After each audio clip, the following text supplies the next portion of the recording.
Well, I've decided, Joel, after a long time, after a lot of Rule Zero conversations, to put Dockside into my Imskir deck, just because the card is so busted. Oh, yeah. But it makes sense in red, even though, Rule Zero, no one was playing it just because it was a feels bad card. Right, yeah. You're going to want to go ahead and use that slot on something else because that card did get banned. Unfortunately, Dockside is banned in Commander.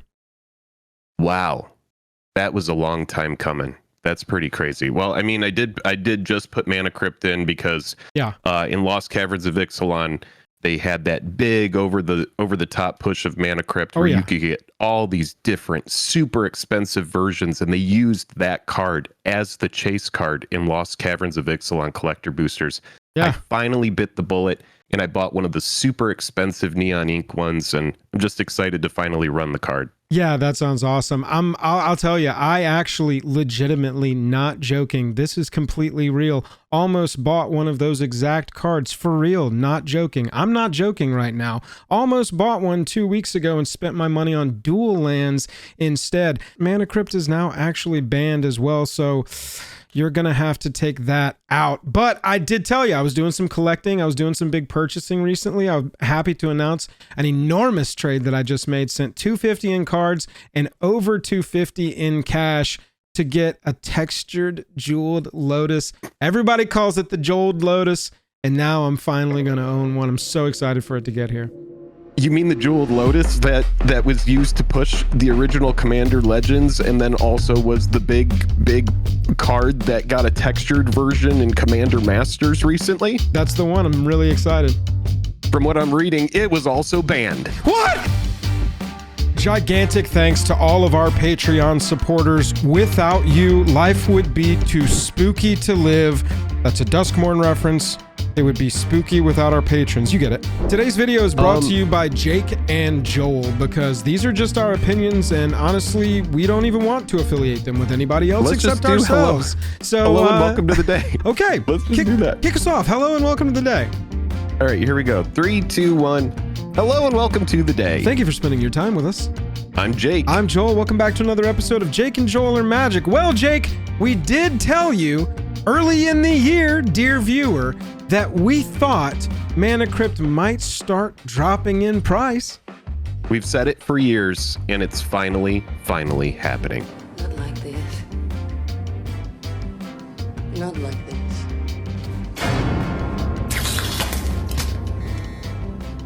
Too late. Jake, before we get into the reactions here, let's just break down what this is going to affect. We had Mana Crypt, Dockside Extortionist, Jeweled Lotus, and also Who Cares Nadu banned today. Yeah, no one gives a shit. By the Rules Committee. This is one of the biggest ban announcements ever. It's certainly one of the top 3 biggest things that's ever happened to us, around us in Magic while we've been covering it professionally. And so this one's just kind of blowing us away. But there's a lot of different opinions from a lot of different angles on this one. And so what we're going to try and do is break it down into sections so that we can give our opinions on the nuances without seeming contradictory. Because in a nutshell, I really like a lot of this. I really hate a lot of this.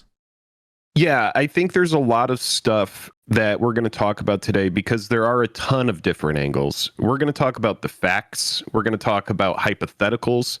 We're even going to get into some possibly some conspiracy by the end of this. Just a little bit. Conspiracy theories of where this could possibly go, which I'm happy to cover those thoughts. Yeah, this is a very off the rip. I just want to give a gut reaction to it. I think it's stupid. I think it's foolish. I think it is for a format where, and I've been playing a ton of freaking Commander. I play with one play group, which is Travis and company. I play with another play group that's Dom and company, and that's all in freaking Paper Magic. We go to the local pub and we play together. Any of our spell table games with other creators or other people, all of our patrons, play days, I think, yes, absolutely. Yeah. Patrons that have said to me in the past, Jake doesn't play Commander, come at me, bro. I play a lot of freaking Commander these days. And a lot of it comes down to a rule zero conversation of just like Dom, for example, shout out to him, has stopped playing Dockside because people just didn't like the experience. So from that perspective, sure, it's okay to ban it, but there's a whole other format called CEDH that doesn't really need that ban, because that card, while it may not work in some pods, it's nice to have access to it if you're like, hey, you guys want to play a really sweaty game with all of our best cards? Right. That's the whole point of Rule Zero. Yeah, for sure. The collecting angle is the piece that we've got the most to say about. And that's obviously, I think, what you came to us for an opinion on is the collecting angle of this. Real quick with the CEDH angle, the only things I've seen on that is CEDH now is like, is this forcing us to break off? You want to talk a little conspiratorial, banning Dockside, JLo, Mana Crypt, just blaming it on high power and availability, and then saying that, previously CEDH is not something they're interested in overseeing. Is this them telling CEDH, hey, get out of our sandbox, go play somewhere else? We're just going to ban your best cards? Yeah, I mean, and we'll talk about that later, but if I were them, I would just absolutely jump out of the sandbox, get your own rules committee, and be like, yeah those people don't dictate what we do. Which is really loaded. That went very poorly over the last 3 weeks for a group that tried to do that a little hastily. We didn't cover that on the channel because we don't really talk about CEDH, but that's kind of the, initial reactions I'm seeing there. If you want the general community takes from it, is that it is not something good for their format, that decks like Thoracle, without an accompanying ban of what Dockside was keeping in check, you're kind of like taking the restrictions off of Dimir, Thoracle kind of stuff. And so, again, we're not CEDH experts. Those are the initial thoughts I'm seeing on that. Jake, the collecting angle here. This is the biggest let's talk piece. About it. Obviously, we've got the gameplay, casual gameplay. We'll talk about that angle a little bit later. But collecting, show us what you got there. Yeah, the biggest betrayal of trust in Magic's history. Just got to get the name of the video in here. But this is just a very small example. Like Double Masters 2022, I like to buy the collector products just to like sit on them. These are two that I bought ages ago when this set came out. Dockside is one of the big cards that's in there. If you were to look up the set, before today, you would see that Dockside is the most expensive card in the set. All of its versions were in the like top 10 cards of the set too, value-wise, not just like the hot shit. Yeah. Yeah, and now this is a product that was known for having really bad foils. We've talked about it before. I'm still kind of happy to have this sealed, but the big card in it was the Jeweled Lotus. It was the debut of Jeweled Lotus, and it's a card that's very fair, in my opinion. It's a card that really is just like, sure, you get an extra cost on your commander. Yeah, you could get Jeweled Lotus back from the graveyard and play it again. But really, it's like you're not doing anything else with that mana other than using it to cast your commander. It does feel bad because this was the, extended art Jeweled Lotus foil. That was the spot to get it. But then on top of that, you had Dockside that was used to push other sets that it got printed in. And then you also had Jeweled Lotus, which literally just came out in Commander Masters. And in that product, Jeweled Lotus got a textured foil, which was like the big kind of card in that set as well. Yeah, that phrase, biggest betrayal of trust in Magic's history, I was already sort of feeling like I needed to figure out where they had really just sort of spurned the community so hard on the financial side especially. I can remember the reaction to Walking Dead initially being as big a deal as this, but the amount, the millions of dollars from the collecting side that were just completely erased today from stores, which is the craziest thing to me, that can even be allowed to happen, that there's not better management of this sort of thing. Players just, I've seen MTG Gore posts all day of people being like, oh, look at the 8 textured Jeweled Lotuses I got signed by Elena Danner. Great. Look at all my signed Elena Danner Jeweled Lotuses. I'd been getting one every con. Oh, this is wonderful. So just like Tons of that today. What this says to me is that any card can just get banned for any reason. And then also it's like, shame on you for collecting expensive cards. It does kind of tell us that, right? Why would we chase the top like, thing if shame it's just... on you. Shame on you for buying that expensive card. Yeah. You're a fool. But also thank you for buying that super expensive collector box that we used this special variant of this card to get you to buy it. Like, for example, Mana Crypt and LCI is a really good example. Those LCI collector boxes were starting to get really expensive. LCI sold hand over fist, dude. Yeah. Yeah, and sure, Cavern didn't get hit with the ban, but Mana Crypt did, and Mana Crypt was the big card in that set. There were all these different variants. There was one that was even got up to like $4,000 or $5,000 because of how expensive that variant was.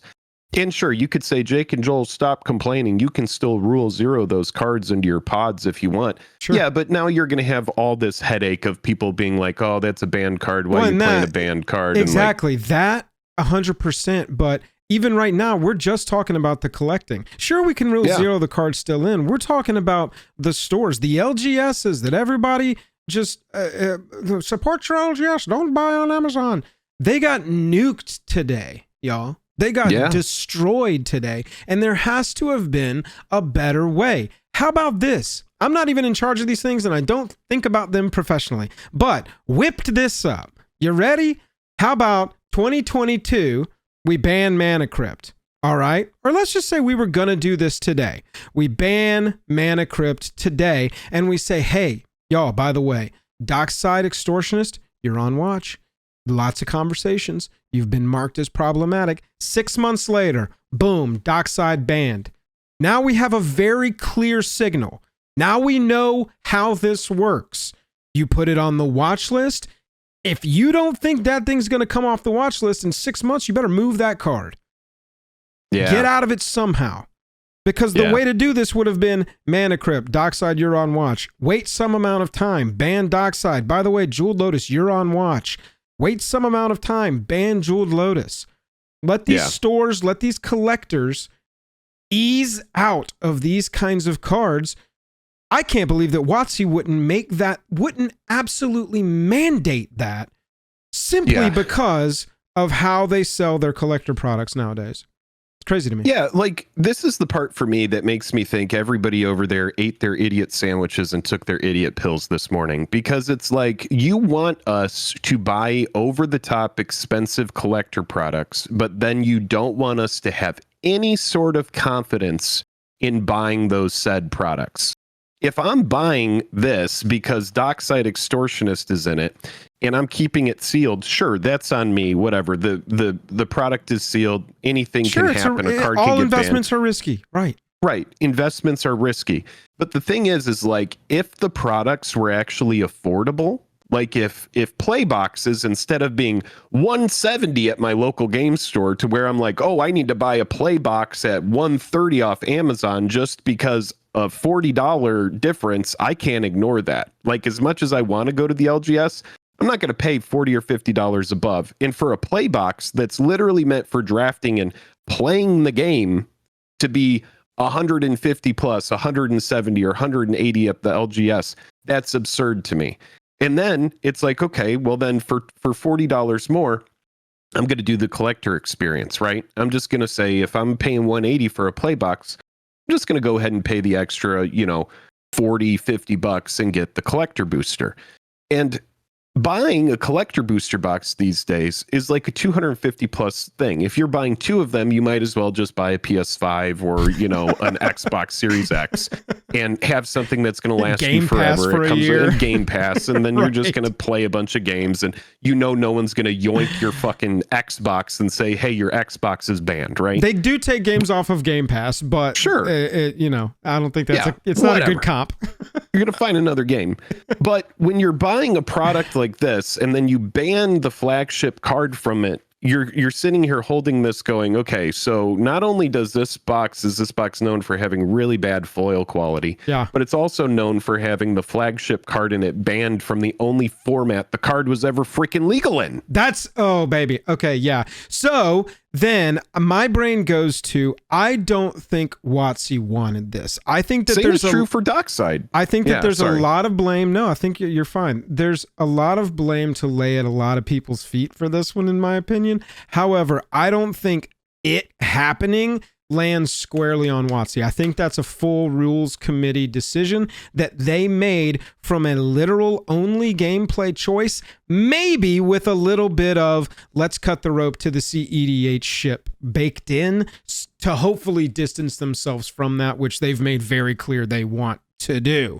But Sure. WotC had to have known and had to have at least said, let's pump the brakes for a second, because I had this theory floated to me today, and normally I don't repeat things like this that there's no basis in fact, but it was a very interesting thing that this person noticed and pointed out to me.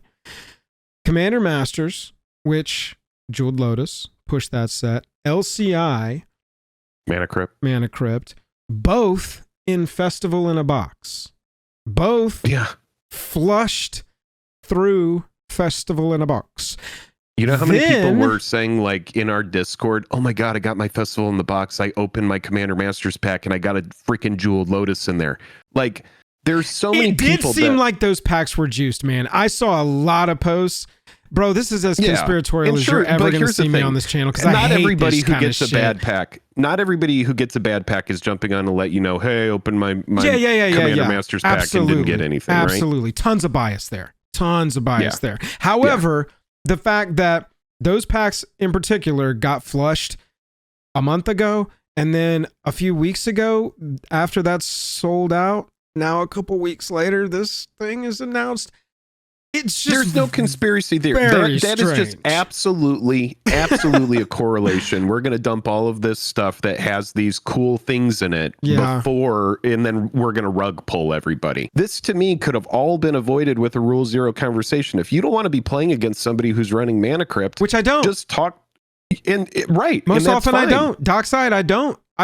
Yeah. Like we still gotta talk about the gameplay aspect of this, because I do think that the rules committee was trying to act from a completely gameplay perspective, but I just think they did it completely wrong. They'd approached this terribly. I will say, while they justified Mana Crypt like that, they justified Sol Ring with almost an equal but opposite argument, saying, oh, well, this one's fast and it can lead to explosive starts, but sometimes that's flag. We're not going to ban Sol Ring. Sol Ring's in every single deck ever printed. It's the flag bearer of this whole format. Pay no attention to the fact that it's been printed into literally every precon, and I'm an idiot, so I don't know anything about class action lawsuits, but it can't be great to have a product sitting on every shelf everywhere, every single box, with a card in it that is not legal to then play in the game that you bought that product for. That's gotta be a problem for WotC, I would assume, a big one. And so I wish they had just been like, yo, Sol Ring is not getting banned because it's been printed into every precon ever. And at this point, hands are way past tied on that one. But the other thing about Crypt is it hurts you. It stings consistently throughout the game. Every single turn it's on the board, it's killing you. There have been people that have talked about, I like Mana Crypt. It kills me sometimes. Right.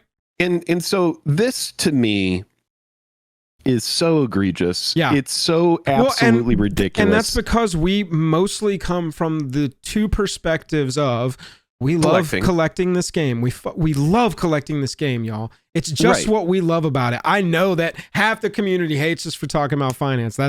We've come to terms with it. But it is the part that we love, and this is fucked up. This is so. I'm just this for somebody who loves this part of the game. You're right. It is absolutely fucked up. It is absolutely fucked up because it doesn't give me any sort of consumer confidence. None. Next year, are they going to go, I'm so sick of playing against Smothering Tithe.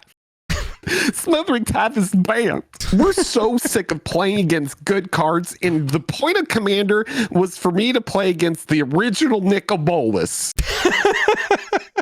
The original flying Nicobolus was my original plan. Look. If you're from the rules committee and you're watching this, this was so dumb and over the top. We don't like this decision. I don't dislike you as a person. No. But this was the dumbest, I'm sure you have a really hard role. stupidest decision that you guys could have all come to today. I get the decision, but I do think that your approach was dog shit, and you owe the community more thoughtful action, even if it's action that I generally agree with. Let's talk about gameplay. I don't hold on really quick. Okay, I want to say I want to say the last thing. I want to say the last thing about collecting. Yeah. Because it is absolutely a consumer confidence issue, because people, when they are buying extremely expensive boxes, if you want people to buy extremely expensive boxes from you, they need to have confidence that that investment, whether it's to play the cards or hold the box or whatever, in some capacity is going to work out for them. You can't have this environment where you want people to go out and buy a $300 box of cards and then get $50 worth of cards in that box. And they're like, I'm having so much fun buying $300 boxes every 3 months, all these secret layers every freaking month, buying all the ancillary products and commander products. You don't want these people to constantly buy from you and then just be like, I'm just buying shit, going into the red. This is me over here, consuming, and constantly losing money. Well, and look, we understand that not everybody loves that the cards have value. We understand game pieces. We get accused of only asking for reprints and only treating these like game pieces and not enough like commodities. We get that. However, that is, like it or not, part of the allure of the game and an integral foundational part of why the game has lasted this long. I've been watching, Jake, all of these, like the Critical Role community, the actual creators that are in that D&D. I don't know anything about it, so I'm doing a bad job of explaining this, but I've been watching a lot of them come to Magic the Gathering recently, and one in particular, there was a tweet earlier in the week. Oh man, I guess you call this, new player luck. And they were tweeting, a brand new Magic player tweeting a Fracture foil that they opened from Duskborn because they were so excited. Oh my God, I opened a $300 card. That's insane. That person, I promise you, is not like, I've just become an MTG Finance guru, but that is part of the game that must be maintained. That's part of the onboarding process to becoming a collector too. Is you hit that big card. Oh yeah. I remember hitting my Expedition Arid Mesa from Battle for Zendikar and opening this card that was like $250. I was like, holy shit. Right. I've got a big card here exactly. right now. Imagine if they banned it randomly 6 months later from a format that you were playing for fun. Yeah.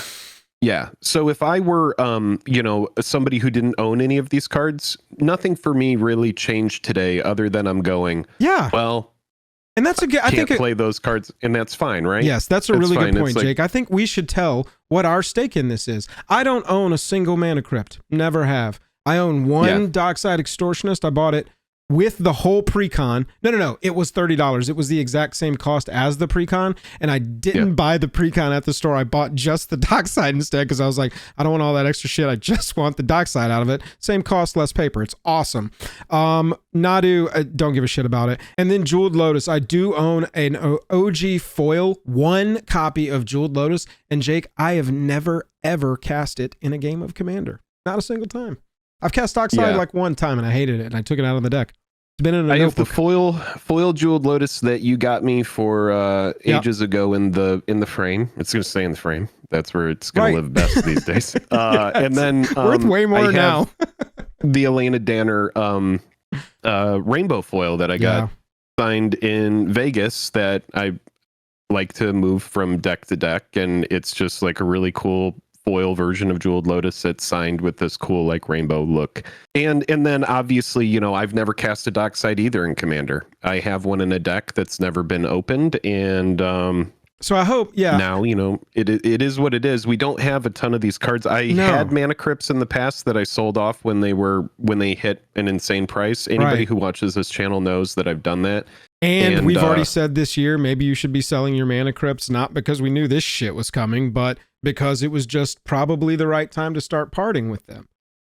Yeah. So for the people that have these cards, obviously they're going to have a deeper emotional reaction to this, and then for the people that don't have them, it's really just like, wow, what a ban. Yeah. You know, like that's kind of like the reaction, well, but it doesn't.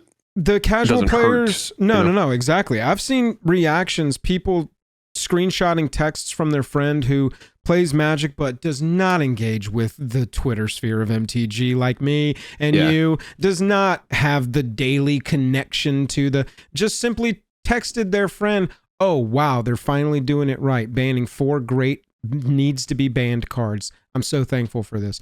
Casual players, casual format, this is a good thing overall. I do think that they had they needed to do something. I think they approached it very, very poorly. And I think that they need to just go ahead and say, CEDH, definitively go do your own thing. And I think they've hinted at it as hard as you can hint at it. And tinfoil hat, this was them even saying. What was the point of power level discussions anyway? You know, if everybody's just like, we're all just going to sit down at the table. And I mean, now does this mean that they're going to go, well, let's just start banning all the $100 cards? Commander's supposed to be about playing 50-cent cards. Look, if it were like Digimon and every box was a $50 box, I wouldn't be freaking complaining. Right. You know, and not trying to take shots at Digimon, but like, if it were a not so popular TCG, and every box is like 50 to 75 bucks, there's no real reason to like get all up in arms, because it's like, okay, great. You know, Magic cards don't have any value. But I don't think that's the model that they're building. If you want to have expensive collector products, if you want to have these expensive over-the-top boxes and these secret layer products, people need to have confidence that the cards that they're buying are not only going to be valuable, but also are going to last as far as a gameplay standpoint. Couldn't agree more. Yeah, I mean, y'all, this is like you just saw illustrated, and we're telling you the truth. We don't have personal stake. We're not sitting here being like, we lost tens of thousands. Oh my God. We feel for the stores that did. We feel for the collectors that did, because you look at cards like that and you just assume that for the fun format, where I think we should have little to no bans, where it should be completely policed by your group. Yeah. Now, for better or worse, those things have been nuked. And I know, you can just rule 0 back in. It's fine. Sure. That will be possible with some play groups. That's going to be very difficult with some play groups. I made a tweet about our buddy Ricky at the LGS, and everybody knows a Ricky everywhere. There's a Ricky everywhere, but Ricky ain't going to be in on this. They're banned. Ricky's not letting you rule 0 them. If you want to play against Ricky, or you have to play against Ricky for some reason, they ain't going to go in that deck, and you're going to catch hell if they are. And on top of that, like it or not, the prices are nuked. They're nuked. You can still play with them, rule 0 them in all you want. The prices are done. These cards are going to very low. They're going low. And that's where I'm at. I get the gameplay angle. I didn't want to play against these cards anyway, but I also have a mouth and a brain, and I've learned a language that can communicate with other people that know that language, and I can be like, no, and they'll be like, okay. And that's all it took. Yeah. From the gameplay angle, I think it can all kind of be covered by Rule 0, which is the whole point. I do understand some cards being banned that are, ridiculous over the top cards. You could go look at the CEDH ban or the ban list for Commander, and a lot of the cards make sense. It's like stuff that's counterintuitive to the game. Yeah, a lot literally of the shit wouldn't has work like in the format. and like stuff that's like going to really, really interfere with your ability to play. I do think that we should talk kind of about like the insider trading and the charts that we saw, that if you had been looking at charts for these cards, you would have seen people knew about this ahead of time. This that were was able rumored to get out. Yeah, I don't know who knew what about everything individually, but not conspiratorially. Many people knew about this on the way. You can look at the charts. You don't even need any evidence. If you look Just at the textured, there's no reason. Look at the textured Jeweled Lotus chart on TCG Player, and you can see that the card gets around $600, and then a couple months ago it starts having a very, very noticeable drop off for a card that is kind of like a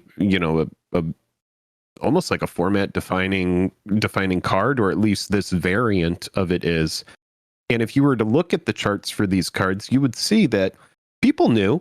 There were people that were privy to this information ahead of the masses that were able to move their cards at a reasonable price before the inevitable bomb drop today. And everybody knows, you, the consumer, everybody who's been buying, they were able to find out today. But, there were people with privileged information that found out months ago. You have really gotten our rawest opinions here. We'll see what this falls out to over the next weeks, over the following months. Honestly, this one I really think is going to ripple forever. I don't think I'm exaggerating by saying it's going to ripple forever. We're always going to have this as a backdrop for conversations, quite honestly.